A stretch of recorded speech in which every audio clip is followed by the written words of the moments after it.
I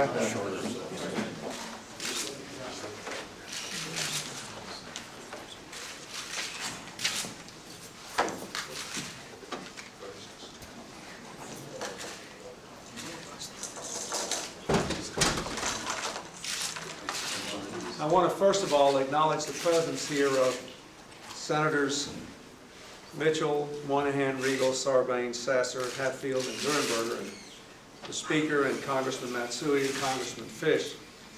I'd also like to acknowledge the Labor Secretary and two of his employees, whom I will recognize formally in just a moment. Today I am signing important legislation to extend unemployment benefits long term. I want to thank the Congress for passing this bill, which is the first provision in the economic package I recommended to them in my joint address. The bill reforms existing law. It symbolizes the success of a new management style we are bringing to the government, and it reminds us of how critical it is to adopt the rest of our economic plan, to increase investment, reduce the deficit, create private sector jobs, and increase the incomes of working Americans. We have extended unemployment benefits. Now it's time to extend jobs.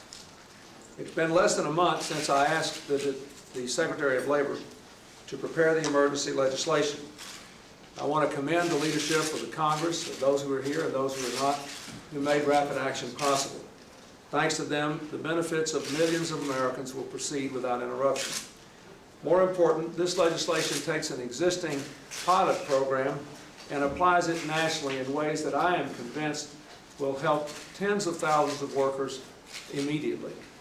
This reform was brought to the attention of Secretary Reich by line workers at the Department of Labor, and it reflects the kind of innovation and imagination we must bring to the entire federal government. It is at the core of the National Performance Review Initiative that the Vice President and I announced yesterday. The Department of Labor funds a demonstration project in New Jersey that matches up workers who are permanently displaced with training and reemployment services. They use existing data to provide services to people in need. Once they're identified, the workers receive the kind of counseling, training, and retraining that gets them back to work faster and often at higher wages than would have otherwise been the case. Secretary of Labor Reich held a town meeting in his Department of Labor to break down the walls that too often have existed between senior management and federal employees. Because two dedicated public employees brought this successful innovation to his attention, today it is becoming the law of the land everywhere, thanks to the Congress. It's a great example of what we can and must do throughout the government, and the people who made it happen have joined us here for this important moment. With this bill becoming law, 1.5 million unemployed Americans who need help making the rent and buying groceries and paying for school clothes will receive it. I hope they will also recognize the efforts of the two gentlemen to my left with the Secretary of Labor, Steve Wandner and Steve Marler, the Labor Department employees who brought the profiling reform to the Secretary's attention. Thank you very much.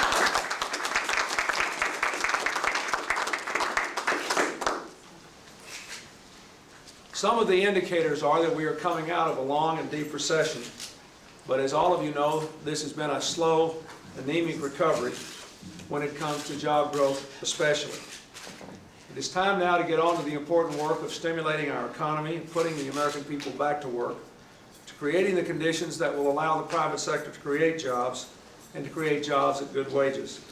I hope that this is a good first step. There are those who say we don't need to do anything else to our economy, but I would remind you all that we are 3 million jobs behind where we would be at this point in an ordinary American recovery. Claims for unemployment benefits are up again this week, and there are still deep structural changes going on in this economy, as well as a recession in Europe and a very difficult economic problem in Japan, all of these things affecting our future prospects. I think we can grow our economy and we can create jobs, but we have to be committed, as I said, to a long-term program to create jobs and raise incomes. That is what our economic plan seeks to do. As I said, we're now extending unemployment benefits, and that's a good thing to do. We are recognizing the fact that more and more Americans who lose their jobs now don't expect to go back to those old jobs. There's been a stunning increase in the number of people who say when they lose their jobs today, I don't expect to get this job back. And the reform brought to our attention by these two fine gentlemen will help us to help those people. But in the end, what we have to do is to extend jobs and not unemployment. That is our next great test, and I think we're off to a good beginning today.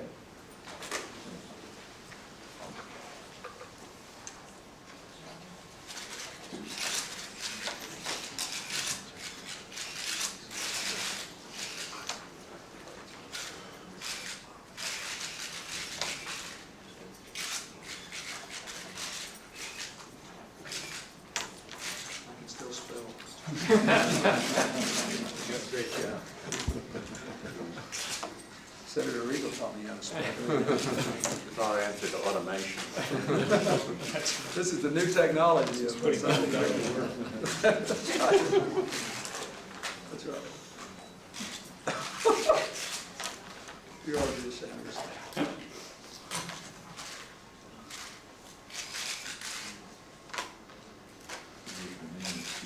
It's a good thing, isn't it, that it's not a short one.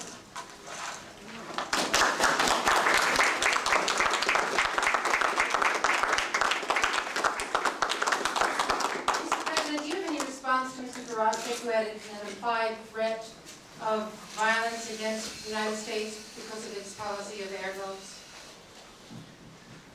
Well, if that's what he meant to do, he made a terrible mistake, and it was something that I view with grave concern and real disapproval. Do you think that the incident in New York and the arrest today should make Americans afraid about foreign policy decisions that might affect us domestically through terrorism? No, I don't think the American people can afford to be afraid. I think we all have to be concerned about any risks to our people's safety. But I would say again what I said to you earlier. My feeling now is one of real gratitude to the law enforcement officials at every level who worked together and moved quickly to try to resolve this matter and who did make an arrest. I think we should wait until the formal statement is issued, until we know more facts before we can draw any conclusions about anything other than the fact that an arrest was undertaken. And when I know more facts, I'll be glad to answer more questions and say more. But I think that today we ought to be very impressed that the law enforcement authorities in this country moved so quickly to make an arrest, and I'm grateful to them. Thank you. Mr. President, is a massacre taking place in eastern Bosnia? Thank you. Why would it be a great mistake for him to make him a agent?